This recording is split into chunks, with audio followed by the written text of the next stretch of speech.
Hello friends, myself Dr. Maddineni Srinivas. Welcome back. This is our today's MCQ. 27-year-old man comes to the emergency room with the following lesions 1 hour after eating peanuts. So these are the clues which I am highlighting here.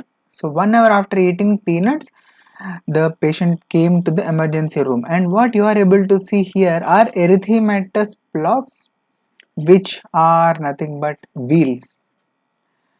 So the rest of the question says to identify the incorrect statement among the given options, and if you have marked the answer as option D, you are absolutely right. So let us see a few important points. So I'm very happy that the students have thought of the correct diagnosis and they have marked the right answer also, but few students may be having some difficulty with the identification of the correct and incorrect statement. So let us quickly see few important points about this acute spontaneous urticaria in which we are going to see the wheals. So this condition can be both immune mediated or it could be non-immune mediated also. So in the immune mediated it is going to be IgE mediated, whereas in the non-immune variant mainly cytokines and chemokines are the ones which are going to cause the wheal formation. And mind you, in the idiopathogenesis, it was observed that in 60% of the cases, the reason is not known, the cause is unknown. So 60% are idiopathic, and the basic mechanism is going to be the mast cell degranulation, because of which there will be a release of histamine. There will be a histamine release, and because of this, there is going to be a formation of wheals over the body. And these wheals, they are not going to be present forever. You should remember they can be present at the most up to 24 hours, and the characteristic feature of these wheals is that at one site, when the wheals are going to vanish, they will reappear at another area, and this is called as evanescence. And so that is the reason why evanescent wheals are seen in urticaria patients. And of course there is going to be dermal edema also seen.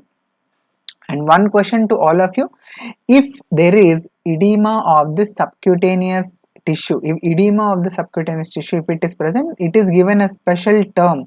Can anyone name the term which is used for edema of the subcutaneous tissue? I will write it here: edema of subcutaneous tissue.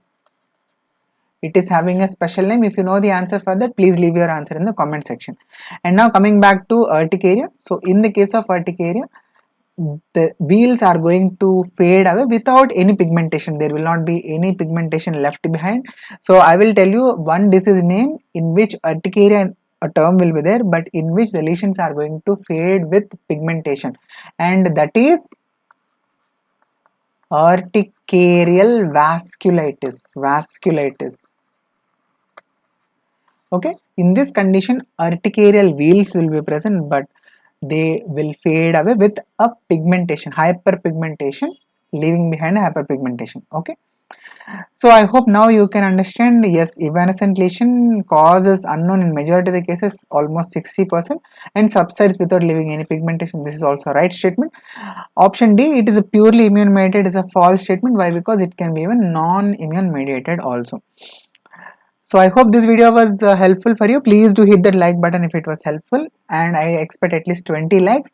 And in the comment section, please type DrMSD, hashtag DrMSD, if you want more of these videos on a daily basis. And this is tomorrow's MCQ 437, followed by your answer in the comment section, please. You can follow me on Instagram, Telegram. The links are there in the description box. Thank you so much. Happy learning. Myself, Dr. Maddineni Srinivas. Sarvam Sri Krishna Arpanam. Sarve Jana Sukhino Bhavantu.